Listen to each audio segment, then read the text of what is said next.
Big বসের ঘরে প্রতিযোগী হিসেবে যাওয়ার পর থেকেই চর্চায় উঠে এসেছেন অঙ্কিতা লোখান্ডে। বিগ বস জিততে পারেননি, কিন্তু আলোচনায় থেকে গিয়েছেন।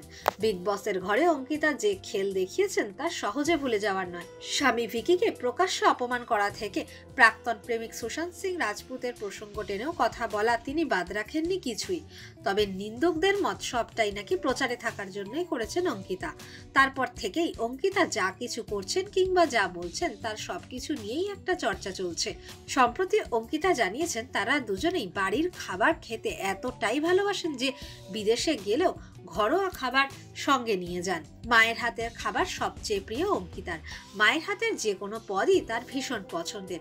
শুটিং হোক কিংবা বিদেশ সফর, অঙ্কিতার সঙ্গে বাড়ির খাবার থাকেই। রান্না করা খাবার শুটিংয়ে নিয়ে যাওয়া সম্ভব হলেও বিদেশের পক্ষে সেটা অসম্ভব, তাই শুকনো খাবার নিয়ে যান। এ প্রসঙ্গে অঙ্কিতা বলেন, আমি আর ভিকি দুজনেই খাওয়ার ব্যাপারে অত্যন্ত ঘরোয়া, তাই ঘরোয়া খাবার খাওয়ারই পক্ষপাতী। প্যারিসেও আমরা আচার নিয়ে গিয়েছিলাম। অনেক দিন বাড়ির খাবার খেতে পারবো না ভেবেই আচার নিয়ে যাওয়া।